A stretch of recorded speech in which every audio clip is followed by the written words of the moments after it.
Bonjour à tous, je vais vous présenter aujourd'hui une, démonstration, TinyMDM témoin, pour que vous soyez en mesure de faire, des démos, de la solution en direct et en toute autonomie à vos clients et à vos prospects.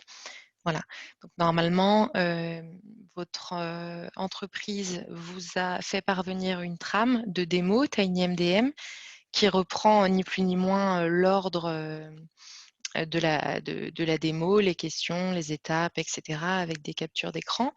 Donc en gros, je vais, suivre ce plan tout simplement en vous montrant à chaque fois les petites manipulations à faire pour que vous puissiez vous familiariser avec le produit. Donc, en général, une démo, on la commence toujours, pour cibler au maximum le besoin, du client. Donc, à quoi vont être destinés, précisément les terminaux? Quelles vont être les missions, de l'utilisateur, final? Hem, Quelles sont, la les marques des téléphones ou des tablettes utilisées? Le nombre, d'appareils, qu'ils souhaitent manager, savoir s'ils sont familiers ou non avec, le MDM. Voilà, donc tout un tas de questions qui permet d'en apprendre plus sur la démarche, de la personne, pourquoi elle a réservé une démo, et puis pouvoir ensuite ajuster, au maximum, la démonstration, faire en sorte qu'elle soit personnalisée au maximum. Ensuite, on peut parler, du coup de TinyMDM. Donc TinyMDM qui est une, solution de gestion de flotte mobile, dédiée 100 à Android. Donc TinyMDM partenaire officiel d'Android, listé sur leur site Android Enterprise et approuvé par Google pour différents modes de gestion qu'on va voir ensuite. TinyMDM, vraiment insister sur les points clés, de la solution, les avantages clients, à savoir, très abordable, et très simple d'utilisation. Donc effectivement, c'est 100 basé sur Android, compatible à partir d'Android 6. L'avantage du coup, c'est que c'est une solution très simple d'utilisation, homogène, peu importe, la marque, des terminaux. Hem, donc voilà, accessible vraiment sans aucune connaissance technique. Hem, N'importe qui peut venir et prendre en main, la solution, très rapidement. Et du coup, très accessible aussi puisqu'on prend un peu le contre-pied des solutions de MDM qui existent déjà, où là, elles sont très complètes, mais aussi, très très complexes à utiliser et onéreuses. Là, on est vraiment sur, les fonctionnalités de base, quelques petites fonctionnalités en plus, mais voilà, tout est inclus dans le même, plan et tout est très intuitif. Alors les 3 modes de gestion sur lesquels on est approuvé, on peut les détailler plus en avant ici, dans cette présentation. Alors le plus restrictif, c'est le mode kiosque, où là, l'appareil est vraiment verrouillé à une ou plusieurs applications. C'est vraiment pour restreindre au maximum l'appareil. Donc on est sur un bureau fermé. Il n'est pas possible de sortir de ce bureau fermé pour aller dans les réglages ou dans les notifications ou et cetera, sans un code admin. Donc on est vraiment limité à l'utilisation de certaines applications uniquement. Le mode 100 managé, donc c'est l'environnement d'un téléphone ou d'une tablette normale comme ce que j'ai ici, sauf que bon, l'administrateur a quand même la main sur tout l'appareil et en termes d'applications, on est vraiment limité seulement aux applications qui ont été approuvées par l'administrateur. Voilà, on n'a pas accès à tout le Play Store. Voilà. Et le profil de travail, là, c'est vraiment, plus, dans le cas d'un BYOD. Donc c'est si des salariés, des collaborateurs utilisent leur téléphone personnel pour accéder à des données de travail, là, ils peuvent simplement télécharger TinyMDM sur le Play Store. Ça va créer un petit compartiment de travail protégé par un mot de passe, vraiment séparé de la partie perso du téléphone. et qui va regrouper toutes les applications et les données professionnelles. Donc, ils vont retrouver tous les documents, les contacts, les applications, tout ce que l'entreprise met à disposition, tout sera toujours mis à jour. S'il y a des applications métiers ou des contacts ou des fichiers qui se modifient, le salarié pourra toujours retrouver ça à jour et protégé par un mot de passe, le conteneur protégé par un mot de passe. Voilà. Donc à partir de ce moment-là, on peut déjà demander au prospect, au client, si lui, s'il a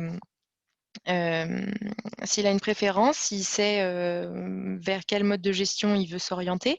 Est-ce qu'il a des salariés qui sont dans le mode profil de travail, qui utilisent déjà leur téléphone? Est-ce qu'il veut vraiment laisser les terminaux professionnels accessibles, mais seulement en limitant le nombre d'applications et certains réglages? Ou est-ce qu'ils veulent vraiment passer en mode kiosque et restreindre au maximum les terminaux? Là déjà, on peut avoir quelques pistes, ce qui nous permettra d'insister sur certains points ou d'approfondir certains points pendant la démonstration. Ensuite, on peut passer à la découverte directement de la console TinyMDM. Donc ici, première étape, c'est le premier onglet, c'est la première chose qu'on va vous demander après la création d'un compte. Ça va être d'enregistrer une entreprise. Donc là, il va nous falloir une adresse Gmail ou une adresse G Suite. C'est ce qui va permettre de faire le lien entre l'entreprise du client, le MDM utilisé, donc TinyMDM en l'occurrence, et Google. Ça peut être une adresse Gmail simplement créée pour l'occasion. Ça peut être une adresse simplement créée pour l'occasion. C'est le seul endroit où on vous la demandera. Une fois que l'entreprise est enregistrée, ça ouvre le Play Store ici. Donc, à savoir que TinyMDM permet de gérer à la fois les applications publiques qui sont donc dans le Play Store, les applications privées, s'il y a une application métier, et les applications web. Donc, on va aller faire notre marché parmi ces 3 applications-là. Et ensuite, ça va constituer notre catalogue d'applications professionnelles pour cette entreprise. Donc, le Play Store ici, voilà, on a directement le Play Store qui est intégré. Ensuite, on peut aller sur n'importe quelle application et l'approuver au sein de l'entreprise.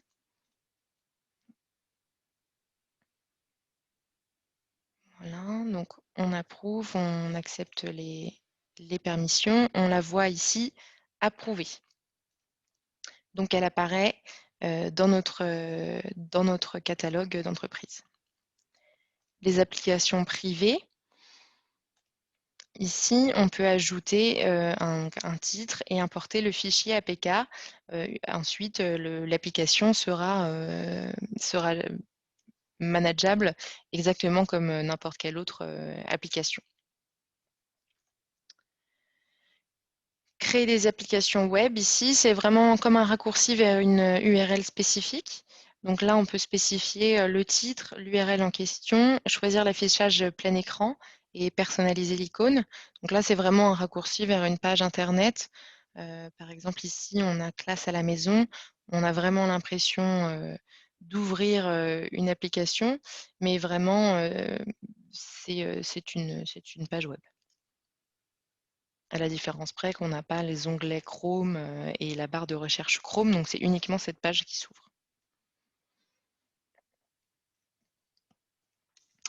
Voilà, donc ça c'était la première étape. Deuxième étape, les utilisateurs. Donc ici, on va pouvoir ajouter des utilisateurs, que ce soit des personnes physiques, donc ceux qui vont détenir les terminaux. Donc là, à ce moment-là, on peut dire, voilà, c'est Valentine Home, une adresse email, un alias interne. On peut choisir de leur faire appartenir à un groupe. Soit c'est pas une personne physique, ça peut être une salle, un étage, un service, une classe. Et les appareils, du coup, appartenant à cette salle ou à ce service ou à ce groupe, vont pouvoir passer de main en main. À ce moment-là, on peut vraiment, bon, mettre le nom qu'on veut, faire appartenir à un groupe ou non, mais au niveau de la création de l'utilisateur, c'est ce qu'on appelle, nous, des utilisateurs anonymes. Là, c'est vraiment un utilisateur dans son plus simple appareil. Ces utilisateurs-là, ils vont chacun avoir un QR code et c'est ce QR code-là, qu'il va falloir scanner, pour enrôler les appareils. L'enrôlement, je vous montrerai ça, à la fin, de la démonstration puisque c'est la dernière chose à faire. Il faut d'abord paramétrer entièrement la console pour pouvoir enrôler des appareils. Donc ces utilisateurs, on peut les ajouter à la main, bien sûr, un par un. Si on veut un utilisateur anonyme, on coche cette case. On peut importer une liste d'utilisateurs au format CSV. Donc le format, est disponible sur la page de tutoriel sur notre site, si vous avez besoin d'approfondir la question. Et on a sinon une nouvelle fonctionnalité d'enrôlement à la chaîne.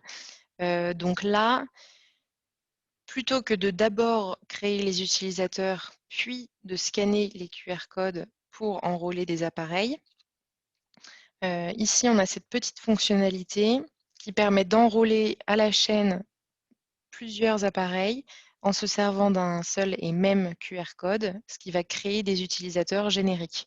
Donc là, si on veut que les utilisateurs, peu importe, aient juste, soient nommés d'après le numéro de série de l'appareil, on peut gagner du temps. Donc ici, on choisit politique de sécurité, démo Valentine, numéro de série, générer le QR code. Donc là, j'ai un seul et même QR code. Si je le scanne 50 fois, par exemple, ça va automatiquement me créer 50 utilisateurs qui vont chacun avoir le nom du numéro de série de l'appareil associé et directement, ils vont être affectés à la bonne politique de sécurité ou au bon groupe qu'on aura défini. Voilà, c'est ce qui permet de gagner un petit peu de temps. Troisième étape, troisième onglet, on va créer et définir des politiques de sécurité. Donc c'est là où on va vraiment pouvoir configurer l'appareil sur mesure tel qu'on veut qu'il réponde à nos exigences en termes de sécurité, d'applications disponibles, etc. Donc on en crée autant qu'on veut. On peut ensuite les cloner pour gagner du temps, voir combien dans chaque politique on a d'appareils et d'utilisateurs. Alors j'ai pas précisé, Google recommande d'avoir un appareil par utilisateur. Ça, c'est les recommandations Google. C'est ce qu'on préconise également, tout simplement parce que si un utilisateur a, on va dire 10 appareils, à ce moment-là, on ne pourra plus faire changer un appareil en particulier, de politique de sécurité sans impacter, les 10 autres, du coup. Donc, nous, on recommande vraiment un appareil par utilisateur, 2 appareils à la limite s'il y a, un smartphone, et une tablette, par exemple. Mais faut savoir qu'obligatoirement, ces 2 appareils qui appartiennent à un même utilisateur répondront à la même configuration.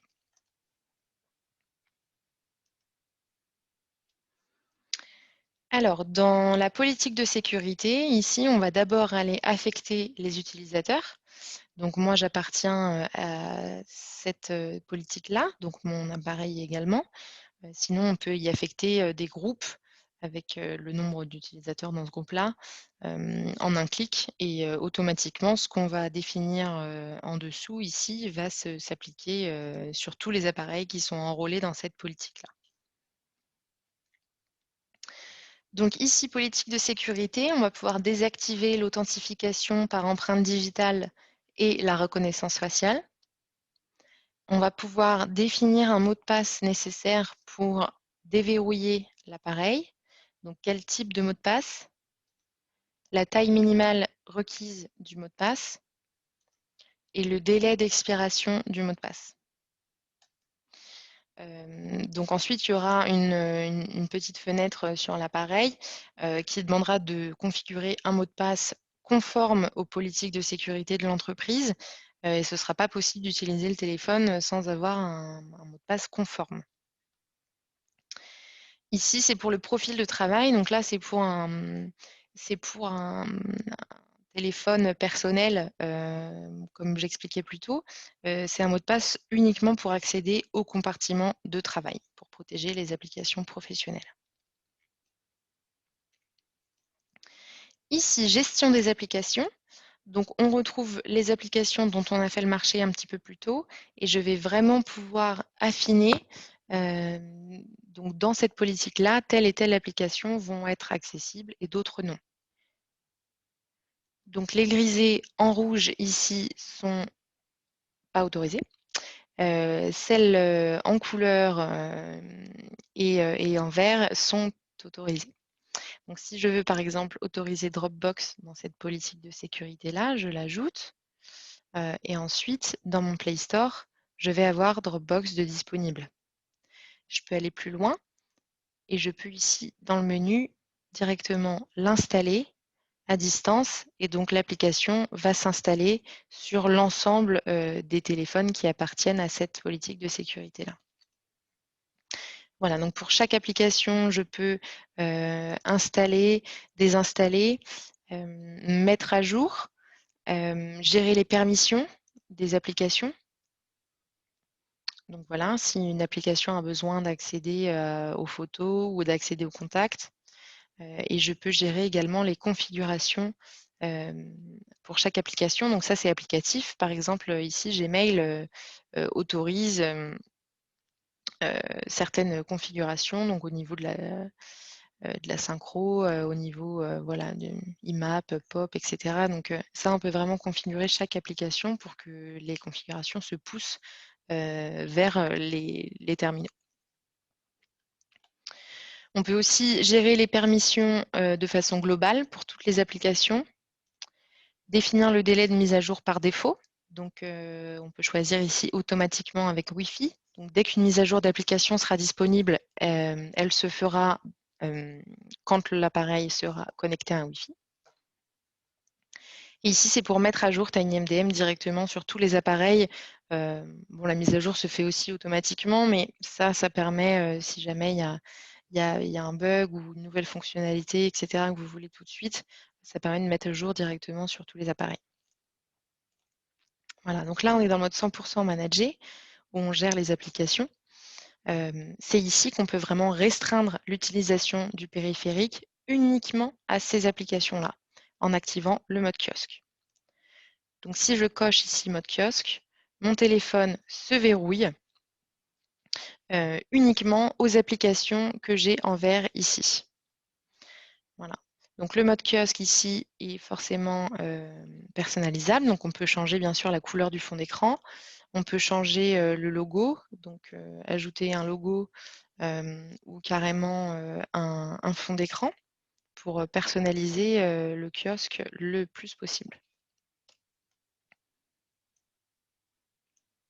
On peut gérer les applications par fichier. On peut les faire appartenir à des fichiers et l'utilisateur final ne pourra pas les déloger de ces fichiers-là. On peut protéger des applications par un mot de passe. Par exemple, Contact, ici, je l'ai protégé par un mot de passe. Donc, si j'essaye de l'ouvrir, on me demandera un mot de passe pour pouvoir accéder à l'application.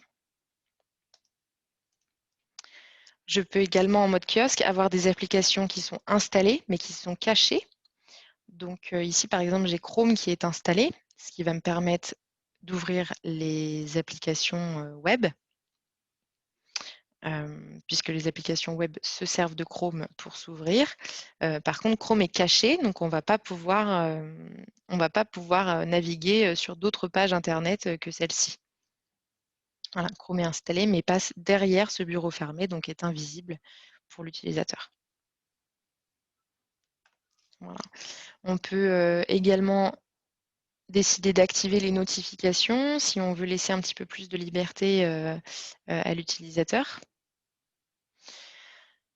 On peut laisser accès aux réglages. Si on clique ici sur Réglages, je vais avoir les réglages qui vont apparaître directement sur le mode kiosque. Et les applications natives, donc téléphone et messages, c'est possible également de les autoriser.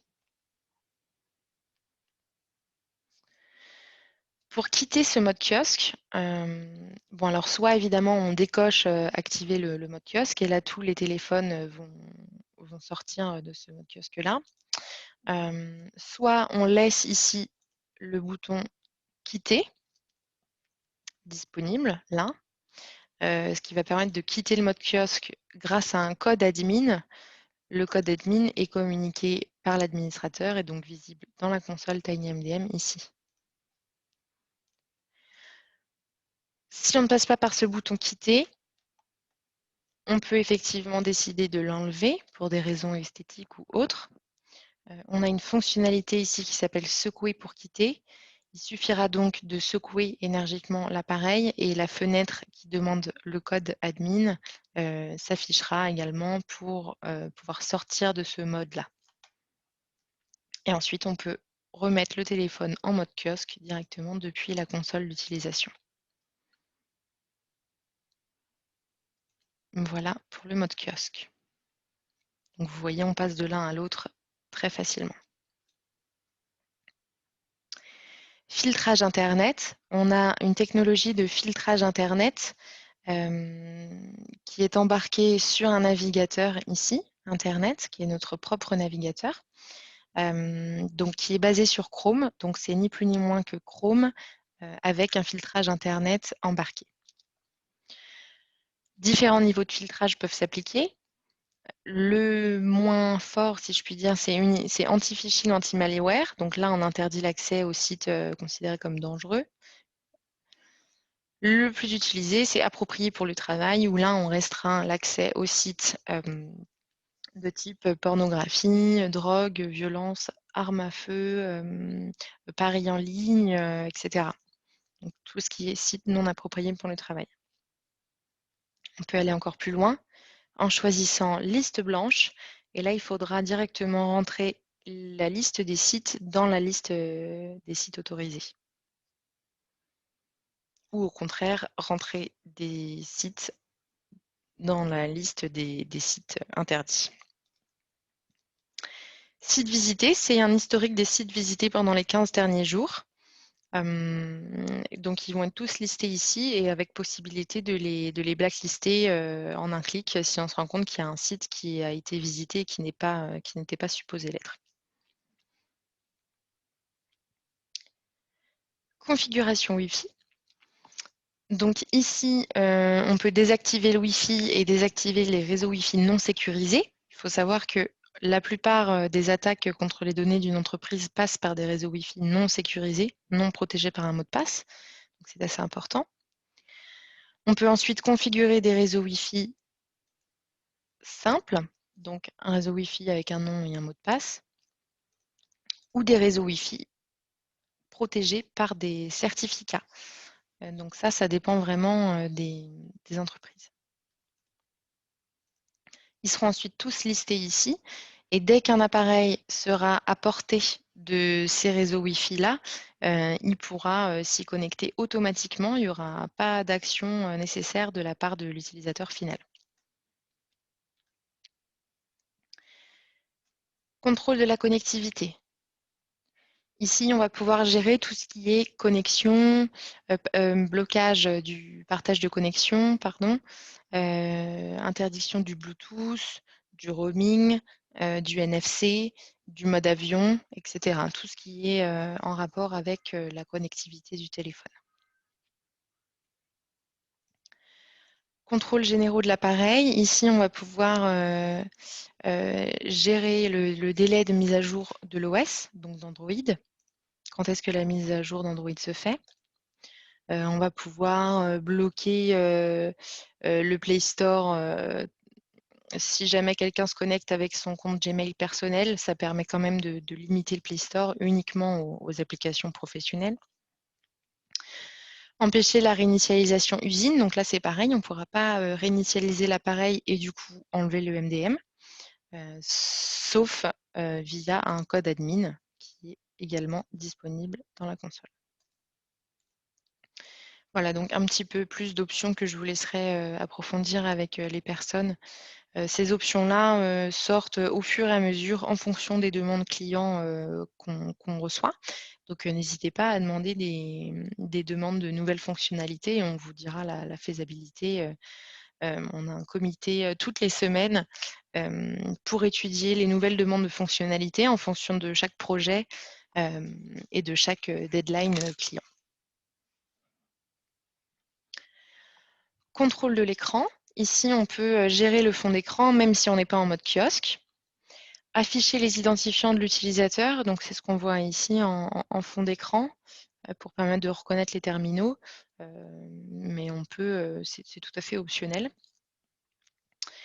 Régler le délai de mise en veille, et la luminosité et ici, régler, une vitesse, ça c'est plus pour les clients dans le transport, régler une vitesse au-delà de laquelle le tactile de l'appareil ne répond plus.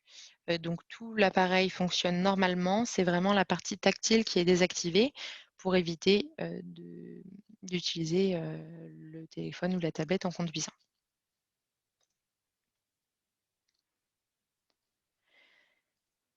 Contacts et fichiers partagés.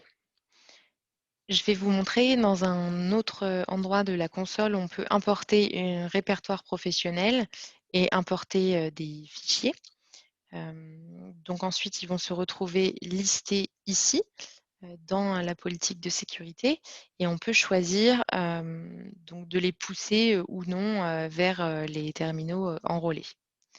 Donc ici, pour les contacts, je peux ajouter un groupe de contacts, ils vont, s'ajouter directement ou je peux, décider de retirer certains contacts. Ça se synchronise immédiatement avec l'ensemble des terminaux. De la même façon pour les fichiers.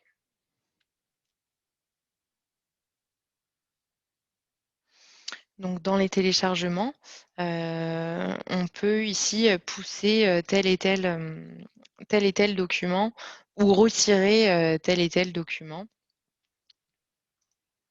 Et ça va se synchroniser, les téléchargements vont se lancer, sur les terminaux. Bon, en fonction de la taille, des documents, ça peut prendre, plus ou moins, longtemps. Voilà pour la politique de sécurité. Donc contacts partagés, c'est ici. Là, on peut ajouter des contacts ou importer des contacts. Alors, à l'heure actuelle, c'est une question qu'on pose souvent, donc je le précise, il n'y a pas de synchronisation avec, des répertoires LDAP, que ce soit pour les utilisateurs ou les contacts partagés. On passe uniquement par, un import, CSV. Donc c'est ici un exemple de fichier CSV. Vous pouvez importer vos répertoires, votre répertoire professionnel. Les fichiers, c'est ici. Donc on peut ajouter, autant de fichiers qu'on veut dans la mesure de 200 mégas autorisés par, client et de 30 mégas autorisés par fichier. Tout type de fichier, hein, donc que ce soit, audio, vidéo, PowerPoint, Excel, et cetera. Gestionnaire ici, c'est si votre client a besoin, qu'il soit plusieurs à pouvoir accéder à la console TinyMDM pour gérer les appareils. Donc on peut créer autant de gestionnaires qu'on le souhaite. Il suffira de rentrer leur adresse mail, ils recevront une invitation par email et ils devront paramétrer un mot de passe. Et ensuite, on peut leur accorder différents droits. Donc là, on peut vraiment, personnaliser les permissions au maximum, pour que chaque gestionnaire ait une vue particulière de la console en fonction de ses droits au sein de la société. Voilà, la dernière chose ici, ce sont les appareils. Donc, je vais vous montrer ce qu'il est possible de faire, au niveau des appareils et ensuite, je vous montrerai comment les enrôler, ces fameux appareils-là. Donc une fois enrôlés, les appareils apparaissent comme ça. Donc on peut reconnaître les profils de travail parce que c'est une petite mallette ici, les autres étant, soit des 100 managés, soit des modes kiosque. En tout cas, ils sont vraiment contrôlés à 100 par l'entreprise, c'est des terminaux appartenant à l'entreprise. Donc pour chaque appareil, on voit donc le nom de l'appareil, le nom de l'utilisateur auquel il appartient, la version d'Android, la version TinyMDM, les identifiants de l'appareil. Ici, je vois que j'ai une mise à jour OS qui est en attente. Ici, c'est pour rafraîchir les données de la carte. Ici, c'est notre fonctionnalité de visualisation à distance. À savoir que pour toutes les marques, peu importe le constructeur, on a cette fonctionnalité de visualisation à distance avec option de guidage pour l'utilisateur. Je vais vous montrer, il y a une petite pastille jaune qui suit la souris et quand on clique, il y a un petit doigt qui pointe en bleu pour montrer à l'utilisateur où cliquer. Donc quand on lance, on a la requête de prise en main qui apparaît sur l'appareil. Voilà. Donc à droite, c'est l'appareil en lui-même. À gauche, c'est ce qu'on voit apparaître dans la console. Donc on voit cette petite pastille et on voit quand je clique ce petit point bleu qui apparaît. Possibilité de copier-coller du texte entre l'appareil et l'ordinateur, de démarrer une conversation audio, donc à distance, et de prendre des captures d'écran. TinyMDM est partenaire de certains constructeurs et du coup, on a poussé cette fonctionnalité un petit peu plus loin pour certaines marques. On est vraiment sur du contrôle à distance. Donc, ces marques à l'heure actuelle, c'est Samsung, Wiko, Crosscall, bientôt Zebra et bientôt Huawei. Donc là, du coup, on a directement la possibilité, avec notre souris, de venir cliquer pour avoir une action comme si on avait le téléphone dans la main, quoi. Voilà.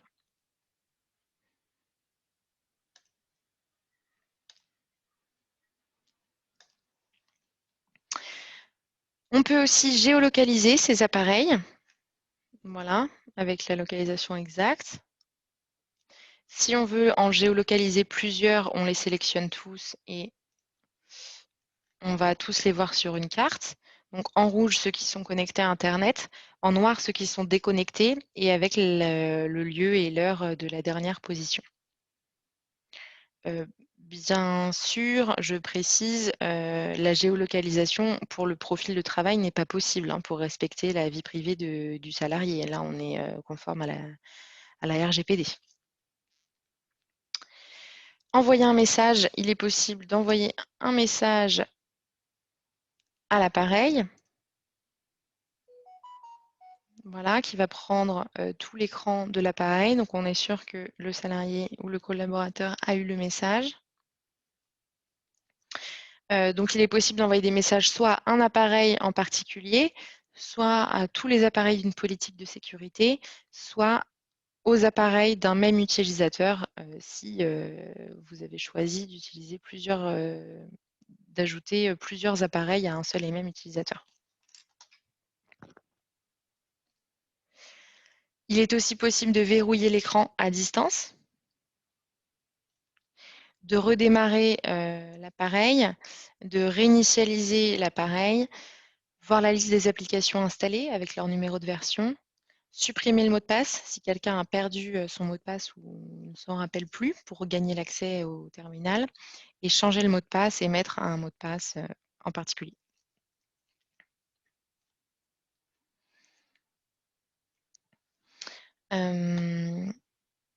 Alors, pour les terminaux, il me semble que c'est tout. Je peux peut-être juste vous montrer ici, on a la fonctionnalité de recherche avancée.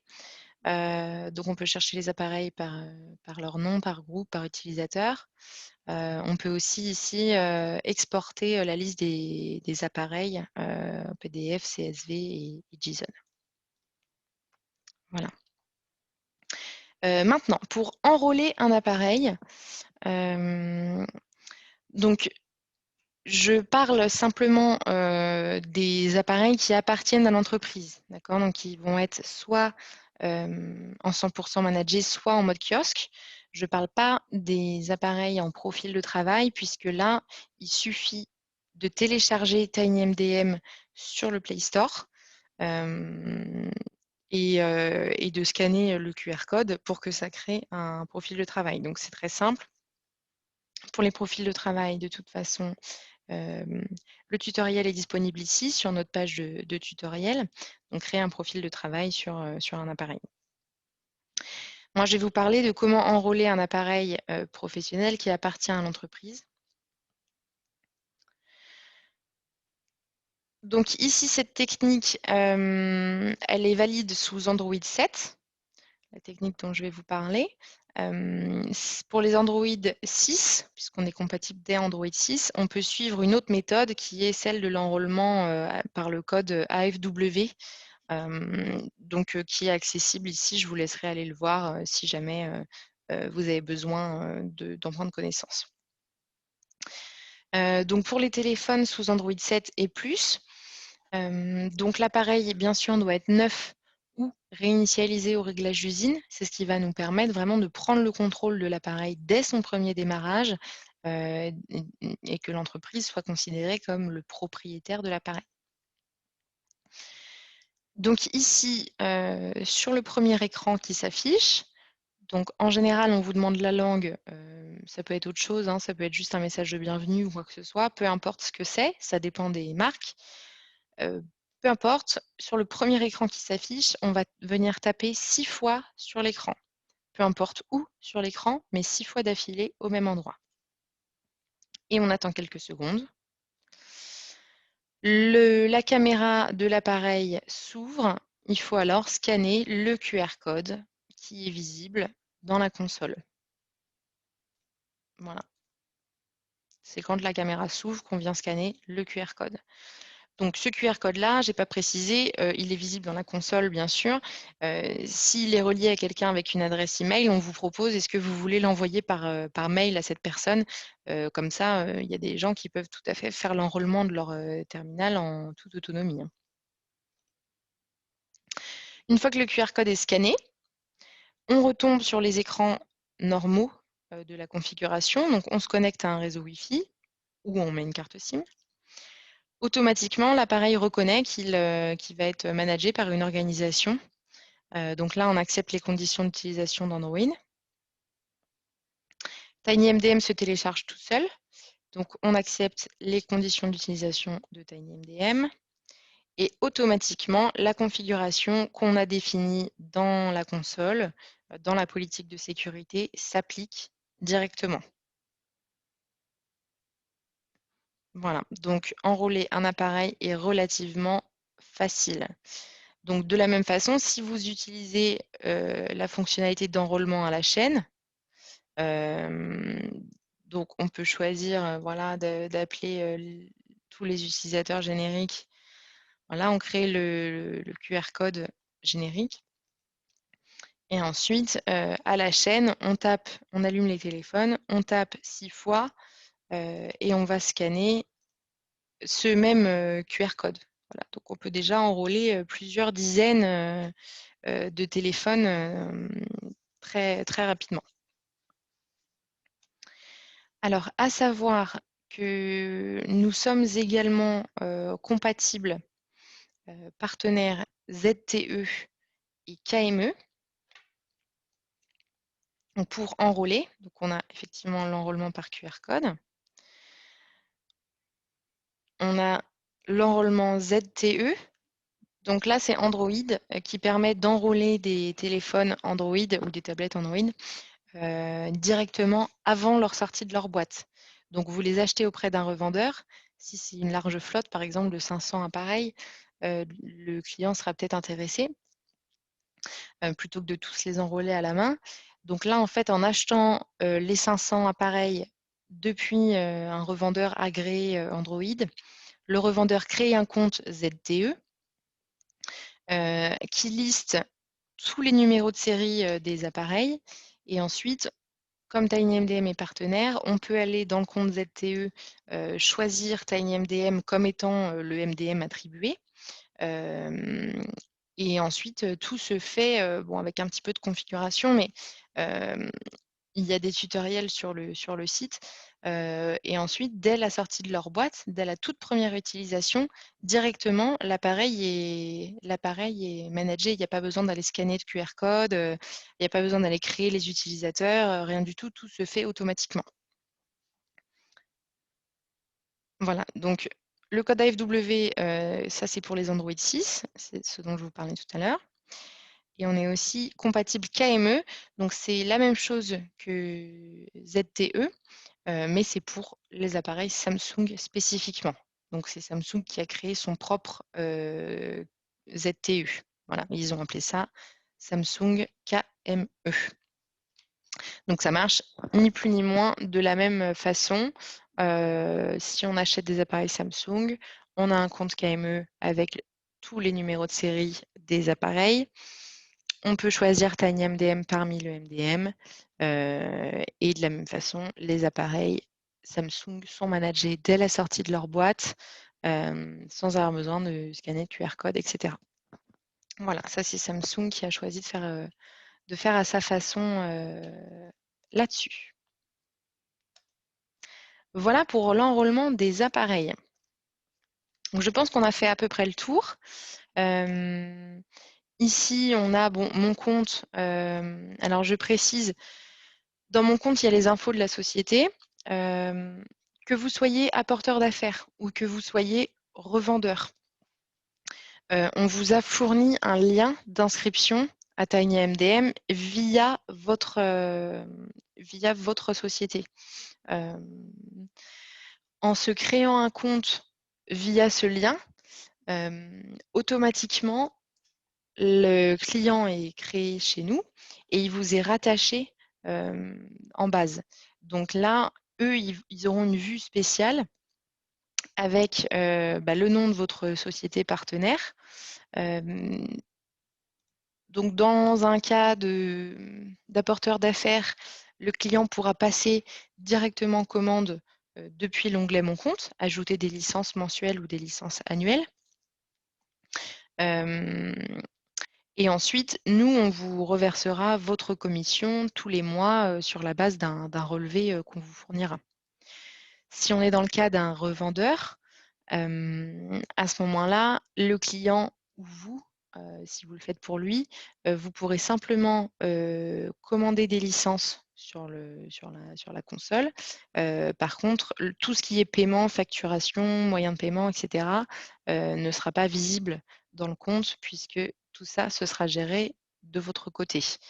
Et nous, par contre, de la même façon, on vous fournira une feuille tous les mois qui reprend l'ensemble des licences et le prix auquel elles ont été vendues, et on vous refacturera notre part là-dessus. Voilà. Le support, j'en ai pas parlé. Le support est inclus dans l'offre. Donc ici, on peut créer un ticket de support, choisir quel appareil, quel utilisateur, taper son message et l'équipe technique de TinyMDM revient vers le client en un jour ouvré, soit par mail, soit par téléphone, mais en un jour ouvré. Voilà. Après, si vos clients ont des petites questions et vous connaissez les réponses, n'hésitez pas à leur demander de rentrer en contact avec vous directement pour leur répondre dans les plus brefs délais. Donc, normalement, vous avez tous reçu une grille des réductions tarifaires et des commissions partenaires. Donc ça, je vous laisse vous rapprocher de votre entreprise pour les connaître. Nous, nos prix publics sont affichés ici. Donc, il y a une période d'essai gratuite de 30 jours. Si votre client a besoin de plus de temps pour tester parce qu'il y a eu du retard ou quoi que ce soit, vous nous le demandez et on peut rajouter des jours, voire quelques semaines si possible. Sinon, on a une formule classique avec facturation annuelle et une formule flexible avec facturation mensuelle. Donc, bien évidemment, la classique est plus avantageuse puisque c'est l'équivalent de 2 mois gratuits. On est sur du 19 € par an par appareil, donc 1,58 par appareil. Voilà. Il peut y avoir des réductions, quantitatives, donc au-delà de 200, au-delà de 500 ou au-delà de 800 appareils. On a respectivement soit 10 soit 20 soit 30 de réduction. Des réductions également de 10 pour, les clients qui sont dans l'éducation, dans le soin ou les associations. Voilà, donc là, si vous avez des doutes, vous pouvez, toujours nous demander. On pourra vous indiquer à quel prix vendre les licences. De toute façon, hem, vous pouvez, arranger, le pourcentage, de réduction, en fonction, de celui-là. Par contre, se calculera la commission, puisque la commission partenaire se calcule à partir du prix facturé au client. Voilà. Donc il me semble qu'on a fait le tour. De toute façon, on a repris, comme je vous le disais, cette trame, qui est assez bien détaillée avec des captures d'écran et cetera, qui reprend comment enrôler, un appareil, comment créer un profil de travail, la conclusion, quelques questions fréquemment posées par les clients également, où vous pouvez vous référer à ces clients-là, à ces questions-là, pardon. On a un lien vers la FAQ, un lien vers les tutoriels. Donc a priori, vous avez tous les éléments, maintenant pour pouvoir assurer les démonstrations en toute autonomie. Merci de votre attention.